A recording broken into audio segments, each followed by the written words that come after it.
is Athena Paulding, formerly known as Athena Marshall, and the justice system failed me, so let's talk about it.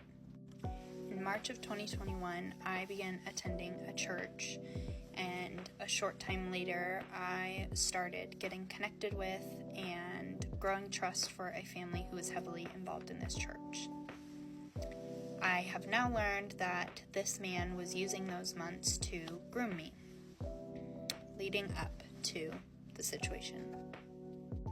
On August 29th, 2021, there was a church event, and this man had offered for me to park my car in the driveway and to stay with him because at the time I was homeless.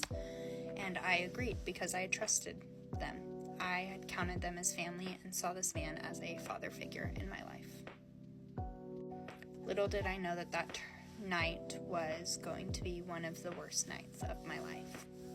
On August 29th, 2021, I was essayed by this man. The next day, on August 30th, I confided in a friend about the situation, what had happened. She had called the non-emergent line and told me that I needed to make a report, so I did so. However, at the time, I didn't know if I wanted to press charges or not yet because I was concerned about my well-being. I was concerned about the repercussions due to the fact that this family was highly involved in the church, and as a child, my voice didn't matter, so I didn't really know what to do.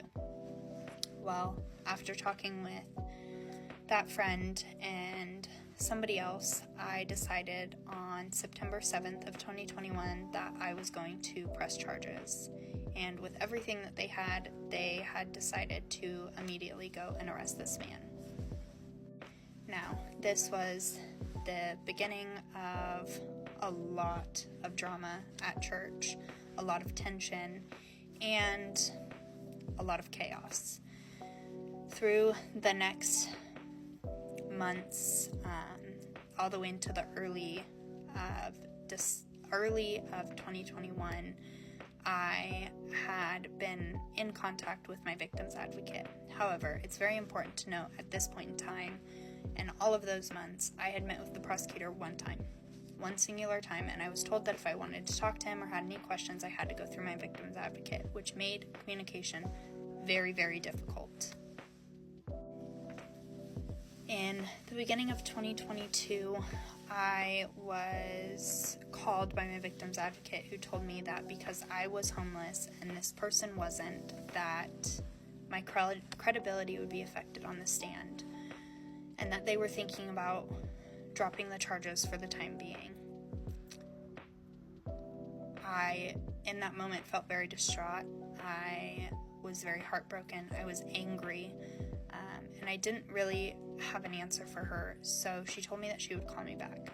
Now, when she had called me back a few days later, I had missed that call, and the next call that I received from her was her telling me that they had decided to dismiss the charges without prejudice, which means that it could be opened up again. She had told me once I was in a better spot that they were willing and would be able to do so.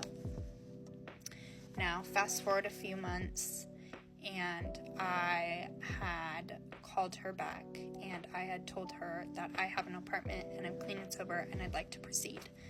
She then told me that there was another situation in which needed to be resolved before we could open this case again.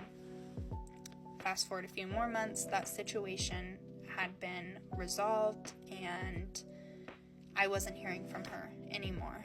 So I kind of let it be at bay for a little bit, and then I realized I really wanted to proceed, so I had reached back out. I had learned that my prosecutor on the case and my victim advocate no longer worked there for circumstantial reasons, and I was transferred up to the head prosecutor, who then told me that my case was a mess. He was sorry that it was mishandled and that he would look over my case and get back to me.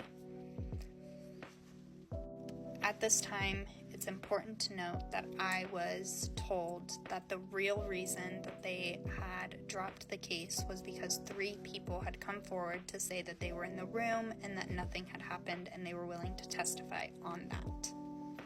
Now, I had never heard back from this prosecutor, and so I had reached out again, in which I learned that that prosecutor had now moved to a judge position, and so I was transferred to the new head prosecutor. I had then told this head prosecutor that I had text proof from those 3 people who said that they would take the stand, that they were in the room, of them saying that they lied and that they were not in the room and that they were sorry for what I had gone through. She told me that she would look over the case and that she would get back to me, yet I didn't hear anything from her. So a few weeks ago, I decided to reach back out again because justice still hadn't been served. Now, at this point, I had talked to a different prosecutor in which she told me she would look over my case. I gave her all of the details. I told her that I had the screenshots proving that they were not in the room from their own words and their own volition. However, she said she needed to look at it and that she would get back to me.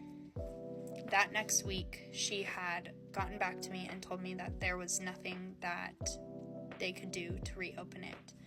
She then proceeded to tell me that once they close cases like this, they don't usually reopen them due to the fact that it's all off of a he said, she said, that unless there is physical evidence to prove, it's really hard to make a case. And then proceeded to tell me that makes it difficult, though, because most perpetrators do not leave physical evidence. Now, I'm sharing all of this because our justice system needs to do better. A lot better. People ask why women don't speak out, and this is why. Because I have held a lot of backlash for this. This man is out here walking free while my mind is a prison. While I relive that night, while I look over my back wondering if I'm going to see him. And the justice system failed to protect me and failed to give me justice. Now, I'm going to insert a photo and tell you this person's name, and I'm doing that because after I reported this, I was reached out to by multiple women saying that I wasn't the only one he has done this to. So, this is Douglas Rupert.